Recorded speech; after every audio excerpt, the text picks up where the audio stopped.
So you see these incidents online where a person is walking on the street and they don't see a bunch of cars that are coming, and a truck, this huge truck, is about to collide into them, and then suddenly it's as if an arm just pulls that truck away and it goes in a completely different direction. Or someone who misses 4 cars and they collide, and that person just stands there and they're okay.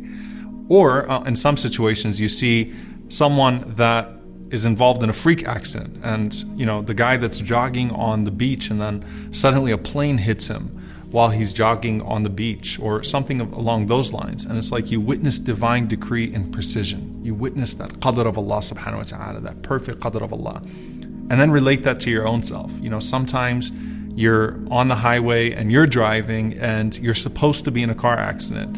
You're doing something that distracts you, and then in that moment of distraction, something horrible is about to happen, and then you see what happens around you and you say, SubhanAllah, Allah protected me.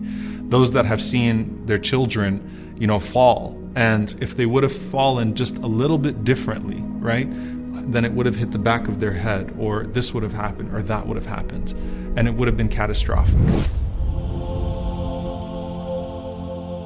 All of these things that we witness in our lives obviously speak to the overwhelming power of Allah subhanahu wa ta'ala, but they have something to do with the angels as well. Allah subhanahu wa ta'ala says, لَهُ مُعَقِّبَاتٌ مِّن بَيْنِ يَدَيْهِ وَمِنْ خَلْفِهِ يَحْفَظُونَهُ مِنْ أَمْرِ اللَّهِ. That every single person has a guardian angel in front of them and behind them that protect them from the decree of Allah subhanahu wa ta'ala. Now that concept requires a lot of reflection. Number one, the mercy of Allah subhanahu wa ta'ala. We're always so paranoid about the devils, the shayateen, they're everywhere, the jinn.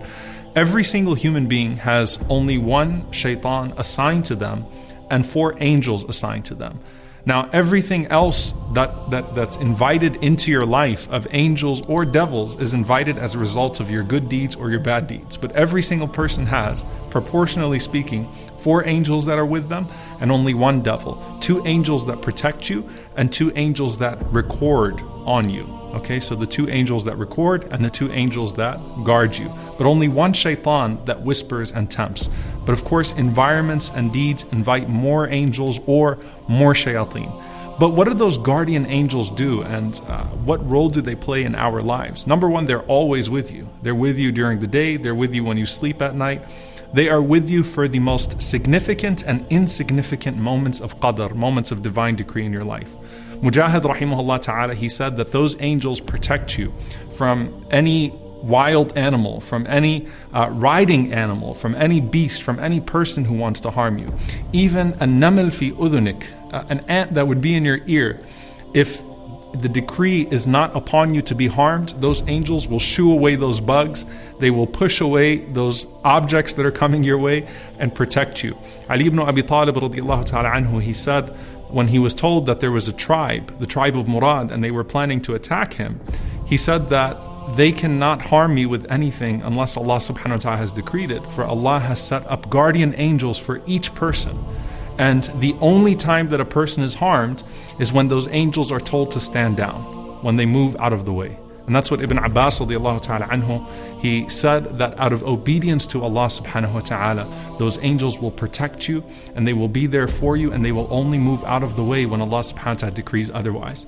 And this is a powerful concept on an individual level, because you think about the story of the Prophet ﷺ and Jibreel alayhi salam protecting him from his enemies, or the Muslims in the Battle of Badr and the angels being sent in hundreds to protect them, to where the Muslims could even see that their enemies were being thrown off of their horses, and the sound of a whip crackling on someone, and they don't see the whip and they don't see who's actually doing it, but they were just seeing these things happen in front of them. Or the Prophet ﷺ talking about the end of times, where Dajjal would try to enter into Medina, but he would find angels at its gate that are protecting it from all directions. In our own individual lives, if you think about that, what Ibn Abbas radiallahu anhu mentions, that you have these angels that are in front of you and behind you, and the only time that they step aside is when Allah subhanahu wa ta'ala decrees that harm is coming to you. And that harm is what was decreed in the womb, also written by an angel, that your date of death, your lifespan, and that moment for you to go is now. And so those angels move aside when the decree of death comes your way, only for your soul to be transferred to another group of angels with the shroud either of paradise or the shroud of hellfire.